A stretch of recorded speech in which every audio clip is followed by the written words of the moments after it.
Welcome back to my channel. This is Canadian Retro coming at you. Just wanted to show what I picked up today. It's not a major score or really impressive at all, but I mean, you might like it, you might not. What I really wanted to do though is to address a certain issue that's been going on in thrift stores that I've been visiting lately, and I just wanted to, make you aware of it and maybe get some comments or some ideas that you guys have about that. So that'll be the second part to this video. The first part, I'll just show you what I pick up today. So the first game I picked up for PlayStation, and actually all these are PlayStation games, is NHL 2001. And it is complete, and it's in excellent condition. So I paid $2 for that. It's not really like a great title or anything like that. I know sports games aren't the most popular kind of things, but I like hockey games, so hey, I decided to get it, and I don't have it in my collection already. The next title is another PlayStation game, and that's Tony Hawk's Pro Skater. Okay, and all these games are in really excellent condition, by the way. Like, they're in pretty good shape, I'd say, and that's complete. So that was $2 as well.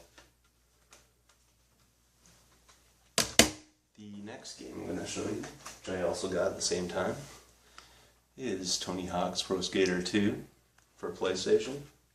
And again, that is complete. And it's in immaculate condition. It's really excellent.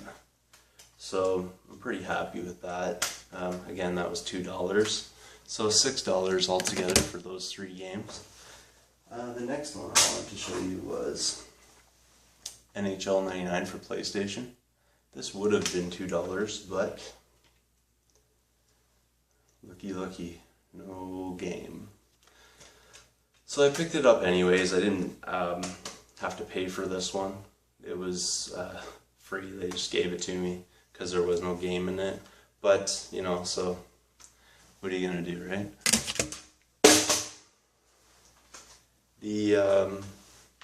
The next one, which probably is or would have been the best score of the whole thing, is Parappa the Rapper for PlayStation. This is actually a really great game. I've played it before when my brother originally got his PlayStation, which is the first time I'd ever even seen a PlayStation. Back in the day, he had a demo disc which had this on it. It had Intelligent Cube on it, some car racing game. There's probably a couple other things on there too, but it was quite a while ago, so I don't remember everything that was on there. But this game was on there, and we played that demo disc to like death, basically, because of this game, and of course Intelligent Cube, because those are just and are great games. But again, this one here would have been the greatest score. But like I said, like the other game, no disc. So that really brings me to the issue that I wanted to discuss, so that will come in the second part of this video. So I'll tell you kind of a little bit about these, though. This case was free as well, so I took the three games in the two cases up to the counter today, and obviously, they were $2 each, so it's like $6. And I showed her these cases, and I said, look, like, there's no games in them. What do you want me to pay for them? I'll buy them. I do want the cases because I may find the games one day to put in them. So, what would you be willing to do, like 50 cents for each one, or 25 cents for each one, or what? And she's like, I can't sell them to you because there's no game in them. And I thought it was kind of weird, because I'm like, well, if there's no game in it, no one's ever going to buy it, because there's nothing in it. It's an empty case. So I'm like, the only value I have in it is that it has the artwork in it, and I might find the disc eventually. And she still continued to like persist and say she didn't want to sell me it. I understand, like, she couldn't sell it to me because she didn't really know how to sell it, and not priceable item because there's no disc in it. I understand where she was coming from, but she's like, hey, I'll go speak to my manager and see what's going on. So she went over to the manager and kind of talked to her for a minute, came back, and she's like, oh, okay, and put the two discs that were these empty cases back on the counter. And I said, well, everything's great then? She's like, yeah, you can have them. And I said, good, how much should I be paying for them? And she goes, well, we'll give them to you for free because there's no discs. said, well, that's great, because that's what I really wanted in the first place, and I was willing to pay a little bit for them, but they were going to give them to me for free, so I was like, hey, all right, I'll do that. But that sort of story ends there, and I'll bring you to the next part of it.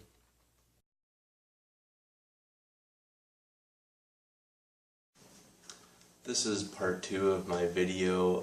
I wanted to discuss a particular issue that's going on. I mean, it's been going on forever, but it's started to bother me, and it really bothered me a lot today, because I kind of realized the impact of what was going on with it, and that was surrounding things like this game right here, which is not actually a game because it's an empty case. So this was supposed to be $2 at the thrift store today, and I couldn't get it because the case was empty, because obviously somebody swiped it.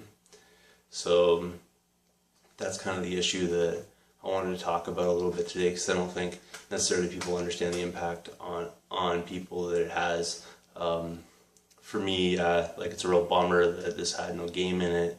Really would have liked to pick this up for $2. It would have been great, but that's not my major problem with it. My major problem with it is that people are ripping off the very people that are trying to help them, and that's your local thrift stores. They do a lot of hard work in their communities. They're not just a place that sells like used items. That's not totally what they're about. They're also people that help find jobs for people, and they employ people as well in their community, which is like a huge deal to help build up communities. And when people go in there and they rip them off, it's not really showing any signs of goodwill toward people trying to help. If you can't afford a $2 game, then please don't go into the thrift shop. But don't go in there with the intention to steal these things, because you're not helping really anybody out. So now somebody has a loose game at home that they're probably not even going to play. And the thrift shop's out $2, which is kind of ridiculous, because this happens all the time. So that equates to like hundreds and probably thousands of dollars a year, that when people are ripping off the CDs and the games and the movies and a variety of other things that people are ripping off from the Goodwill. I find it really deplorable. It really dawned on me today, and it didn't dawn on me when I originally picked this game up and noticed there was no disc in it. It dawned on me when the cashier became a little bit visibly upset about the fact that people are stealing the discs out of these things. You could tell that it bothered her, not just from like a financial standpoint, because obviously she doesn't get the $2 from this, so it's not like money out of her pocket. But you could understand that she understood the impact of this, and what that impact has on the community, and what that says about the people in the community that are coming in and ripping off people in their own community that are really trying to help them. So what I'd like you to do is, just comment, subscribe below, those kind of things, and like it if you like it, and if you have a different opinion, like you think it's okay to rip off a thrift store, then go right ahead. Peace.